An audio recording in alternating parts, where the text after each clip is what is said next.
So what happened? يُذَبِّهُ أَبْنَاءَهُمْ وَيَسْتَحْيِي نِسَاءَهُمْ. What does Allah say here? So he did that amongst the Israelites. And in addition to that, what did he do? He slaughtered. You see Allah uses the word here. يُذَبِّهُ Zabiha. You know you guys talk about zabiha. Zabiha, what do you zabiha? A chicken? You zabiha a goat and a cow. So he zabiha what? The little baby boys. Yeah. Some people interpret this slaughtering of newborn baby boys that you see and read about and you always hear about, that it's because Pharaoh was afraid that the population of the Israelites were growing. So he was scared that he will not have the amount of soldiers and ammunition and armies to control them. So for him to cut them down, he will practice what is called family planning.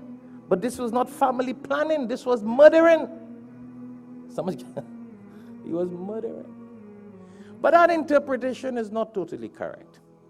Maybe to a point, but not 100%. I'll tell you why. Bismillah. If he killed the boys, so some of the people said he killed the boys and he left the girls so the population will not grow because it's from the man's seed that the population grow. But Israelites had no control on wives.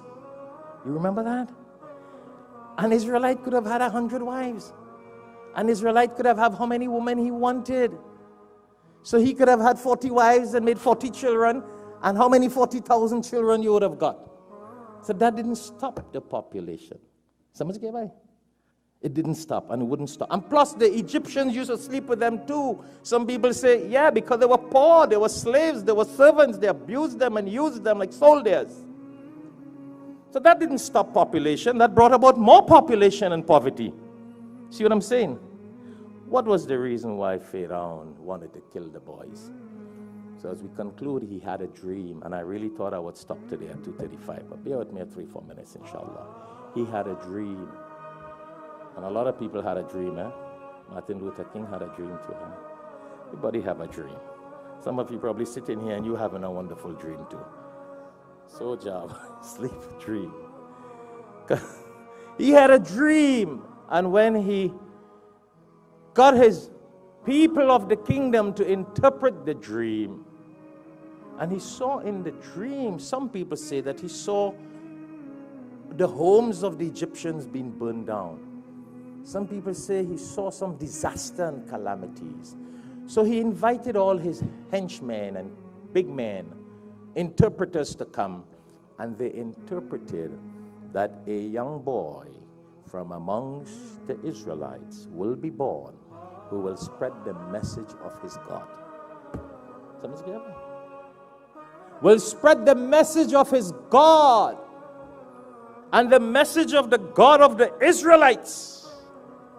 And that will be your destruction and downfall. Pharaoh said, well, before that boy is born to grow up to destroy me, I am going to cut his throat. You know how the dunya people works? You see how people work? Don't you see that in the dunya? When you have a problem with somebody, you cut their throat. You cut their throat. You find ways to bring them down, cut them out, fire them, abuse them, insult them, belittle them, put them down. But Pharaoh had power. So he was the king, he was the law, he was the president, he was the Congress, he was the Senate, he was the everything. So he started cutting their throat, and Allah speaks of the Zabahaya. See how Allah tells us here? Why? Because he was against the message of God. And you know, it brings me to a little part as we conclude the khutbah. I wish I could. We're going to have to continue this another week, but just in 2-3 words. He made a mockery of Moses when Moses grew up and came and started giving the message. He made a mockery of him. He had his man, his chief minister, Haman, and all his ministers. You know, when Moses grew up and went and came back and started spreading the message, he told his chief minister and all the people, he said, listen, I want you to build me a tower. Bigger than Trump towers, eh? Big. High tower. High tower. I said the highest tower that can ever be built. I want you to build that so I could go up on top and look down on Moses' God. See how he was making a mockery of Moses and his God? Be careful, don't make a mockery of the message of Allah. Don't make a mockery of Allah and His message and the people who spread the message. All that can come crumbling down into the ocean.